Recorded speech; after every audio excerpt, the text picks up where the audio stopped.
আসসালামু আলাইকুম। বাংলাদেশ বেতার গোপালগঞ্জ। খবর পড়ছি জান্নাতুল মাওয়া জেসিকা। যথাযোগ্য ধর্মীয় মর্যাদায় গোপালগঞ্জে পালিত হয়েছে পবিত্র ঈদ-ই মিলাদুন্নবী।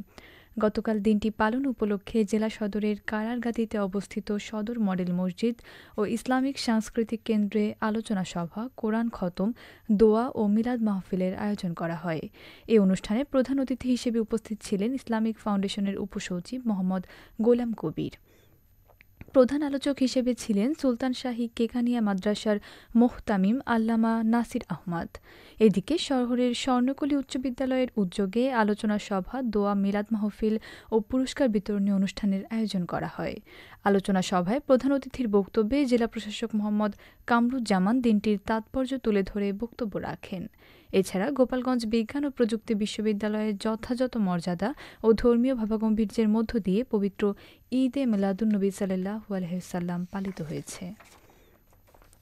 গোপালগঞ্জে প্রাথমিক বিদ্যালয়ের কৃতি সংবর্ধনা শিক্ষা ও উপকরণ বিতরণ করা হয়েছে। গতকাল জেলা শিল্পকলা একাডেমির হলরুমে আয়োজিত অনুষ্ঠানে প্রধান অতিথি হিসেবে উপস্থিত ছিলেন জেলা প্রশাসক মোহাম্মদ কামরুজ্জামান।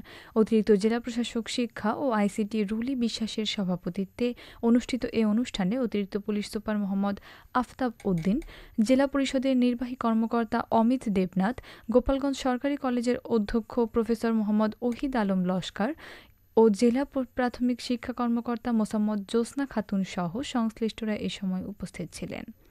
সভা শেষে টুঙ্গিপাড়া, কোটালীপাড়া ও কাশিয়ানী উপজেলার ৪৩৭টি সরকারি প্রাথমিক বিদ্যালয়ের পঞ্চম শ্রেণীতে প্রথম স্থান অধিকারকারী ৪৩৭ জন কৃতী শিক্ষার্থীকে সংবর্ধনা দেওয়া হয়। এ সময় শিক্ষার্থীদের মধ্যে বিভিন্ন শিক্ষা উপকরণ বিতরণ করা হয়। ঢাকার প্রাভা হেলথ বাংলাদেশ লিমিটেডের সঙ্গে গোপালগঞ্জ বিজ্ঞান ও প্রযুক্তি বিশ্ববিদ্যালয়ের স্বাস্থ্য বিষয়ক সমঝোতা চুক্তি স্বাক্ষরিত হয়েছে। গতকাল সন্ধ্যা ৭টায় বিশ্ববিদ্যালয়ের ঢাকাস্থ গেট হাউজে এই চুক্তি স্বাক্ষরিত হয়েছে। বিদ্যালয়ের পক্ষে রেজিস্ট্রার মোহাম্মদ এনাম উদ্দিন এবং প্রাভা হেলথের পক্ষে chief executive officer Mohammad Abdul Matin Emon চুক্তিপত্রে স্বাক্ষর করেন। চুক্তির আওতায় বিশ্ববিদ্যালয়ের শিক্ষক-শিক্ষার্থী, কর্মকর্তা-কর্মচারী ও তাদের নির্ভরশীল সদস্যরা প্রাভা হেলথ থেকে বিশেষ ছাড়ে চিকিৎসা সেবা নিতে পারবেন। তারা এই চুক্তির ফলে কনসালটেন্সি ফি, মেডিকেল টেস্ট, হেলথ চেকআপ সহ বিভিন্ন ক্ষেত্রে ডিসকাউন্ট সুবিধা পাবেন। চুক্তি স্বাক্ষর অনুষ্ঠানে বিশ্ববিদ্যালয়ের সেকশন অফিসার সাজিদুর রহমান, প্রাভার laboratory director Mohammad Mahbubur Rahman, lead corporate sales marketing Rashik Rafid Khandaker উপস্থিত ছিলেন। গোপালগঞ্জে পৃথক ৩টি ঘটনায় এক শিশুসহ ৩ জনের মৃত্যু হয়েছে। গতকাল সদর উপজেলার বিভিন্ন গ্রামে এসব ঘটনা ঘটে। পুলিশ ও স্থানীয় সূত্র জানায়, সদর উপজেলার ডুমরিয়া এলাকায় রাস্তা পারাপারের সময় দ্রুতগামী বাসের ধাক্কায় জিন্নাতুন বেগম নামে এক নারী ঘটনাস্থলে নিহত হয়। এদিকে সদর উপজেলার উর্ফি ইউনিয়নের মধুপুর গ্রামে নারিকেল গাছ পরিষ্কার করার সময় বিদ্যুৎস্পৃষ্টে হৃদয় শেখ নামে এক যুবকের মৃত্যু হয়েছে। অন্যদিকে সদর উপজেলার বলাইকোর গ্রামে রায়ান শেখ নামের ৩ বছর বয়সের এক শিশু বাড়ির পাশে পুকুরে পড়ে মারা যান।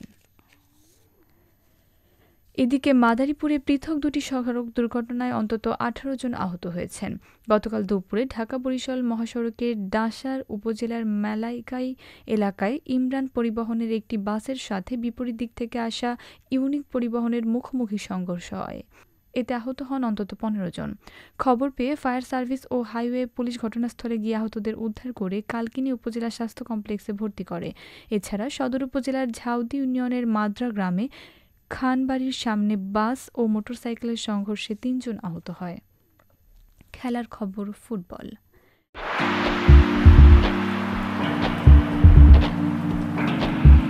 গোপালগঞ্জের জেলা স্টেডিয়ামে অনুষ্ঠিত জেলা প্রশাসক গোল্ড কাপ ফুটবল টুর্নামেন্টে গতকালের প্রথম সেমিফাইনালে সদর উপজেলা দল ২-১ গোলে গোপালগঞ্জ পৌরসভা দলকে এবং দ্বিতীয় সেমিফাইনালে টুঙ্গিপাড়া উপজেলা দল ৪-৩ গোলে ট্রাইবেকারে মুকসুদপুর উপজেলা দলকে পরাজিত করে ফাইনালে উঠেছে।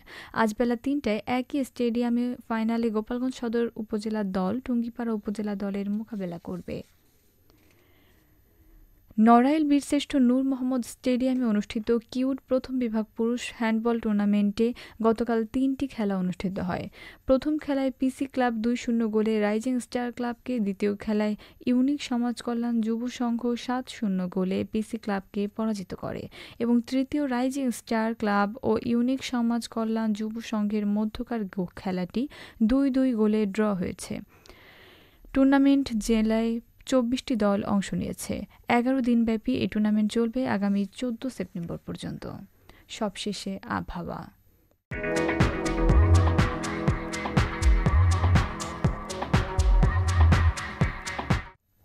আজ বেলা ১টা পর্যন্ত দেশের আবহাওয়ার পূর্বাভাসে বলা হয়েছে, দেশের অভ্যন্তরীণ নদীবন্দরসমূহের জন্য কোনো সতর্কবার্তা নেই এবং কোনো সংকেতও দেখাতে হবে না।